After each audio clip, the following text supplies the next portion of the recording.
Ajay, can I ask you what you think the biggest challenges right now to emerging market economies? I spoke about many, perhaps geopolitical obstacles that need to be navigated, but there's a whole spectrum of other challenges as well. If you think about higher interest rates, higher debt load. I did a panel on debt actually yesterday. What do you think is the biggest challenge right now? You got to break challenges into what you think happens in the next year or two versus what is systemically and structurally a problem in the emerging markets.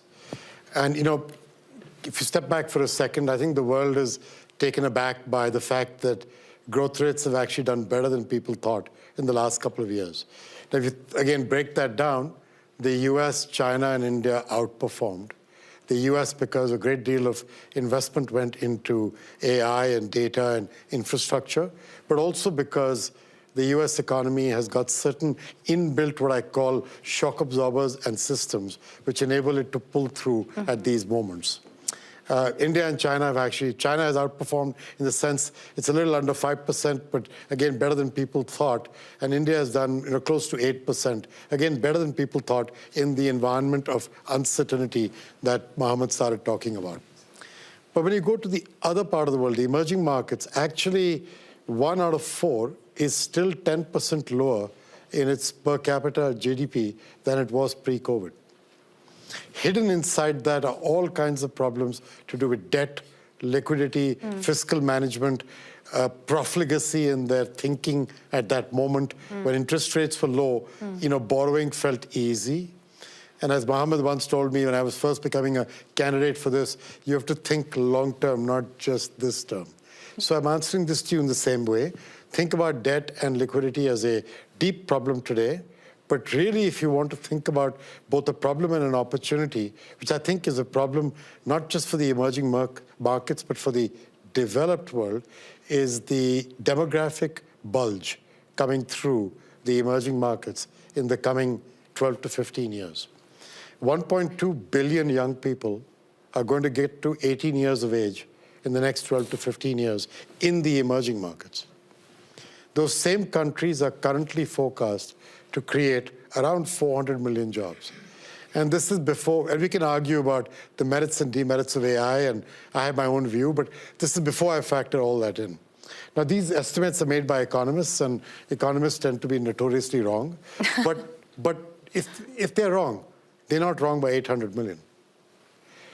Now, if we get this right and we work on creating jobs in those countries, we create hope, optimism, and an engine of growth for the world economy for the coming 30, 40 years. If we get it wrong, we create illegal migration, instability, military coups, social challenges, all the things that all of us will regret in the coming 15, 20 years. Okay. To me, this is therefore both the challenge and the opportunity. There's a great way to get this done. If we get chance, keeping an eye on time, we'll talk about that. I have a whole thesis of how it can be done. But to me, this is the underlying thing you have to keep an eye on. An anchor for stability and within the opportunity of these people, of changing demographics. But the alternative, yes, you got it. Yeah. You got it. Ajay, almost every country country representative that I speak to, not that I'm speaking to every single country around the world, but there is a focus on investment in artificial intelligence, on the technologies of the future. I think there's a lot of conversation around strategic investments in AI to develop a technology advantage, but also one that promotes inclusive growth.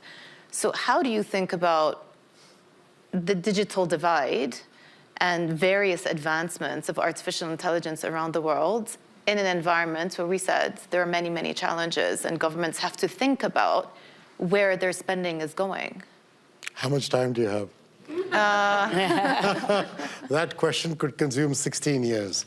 So let me just answer in two parts. The first is AI itself. What we've been discussing in Davos for the last few days is a certain type of AI, large language models, headed towards generative AI.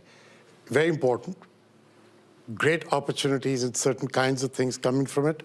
People are talking about the challenges and services jobs in particular that it could create, but look at it from a different lens.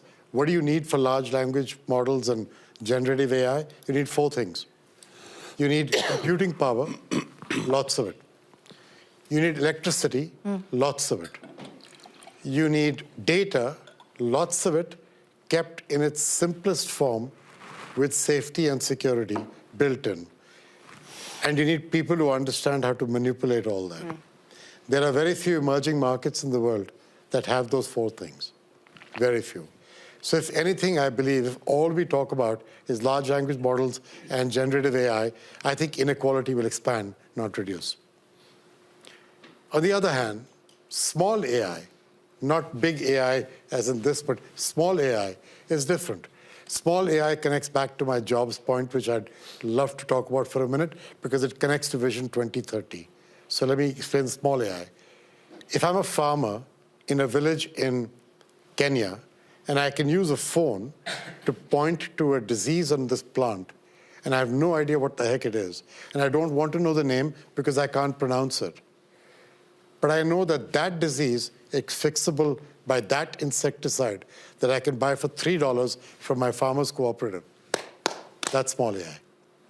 Or I can go to a primary healthcare clinic in a remote area of Saudi Arabia, and Mohammed comes in, I'm the nurse there, I'm not a qualified doctor. He says he has a rash here.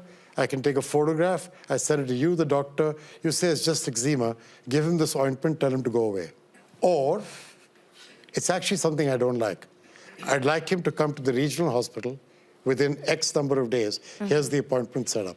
Actually, Saudi, coincidentally, is one of the biggest users of this idea of a virtual hospital. But anyway, that's a side comment. What I'm trying to tell you is that's small AI. It changes your daily life. It makes emerging markets people feel that AI is their help in productive, high-quality growth in the coming years. If we don't manage this conversation well, we will lose the large majority of the world's population that will not be living in the developed world in 15, 20 years. I keep coming back to that point about that demographic piece. Trust me, this is not a light at the end of the tunnel. This could be a freight train if we are not careful about those demographics. So jobs, look at how Vision 2030 integrates everything. If you talk to the leaders in Saudi Arabia, like these guys and their boss, what is Vision 2030? It's actually a way to design Saudi Arabia of tomorrow for its people to be supremely happy that they are living in a place that makes them glad to be on earth. That is what it is. That is why the energy of Saudis is what it is today, because they're seeing that come.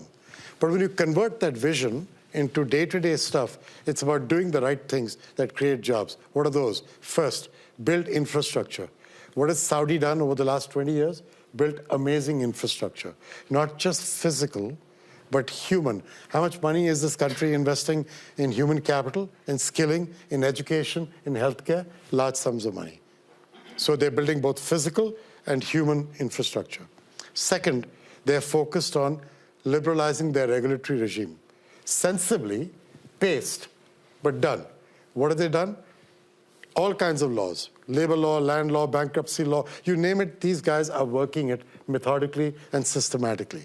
So businesses can feel I get a predictable but liberal environment. I know the guide rails. I should not go out of them, but within those guide rails, I can make money the right way.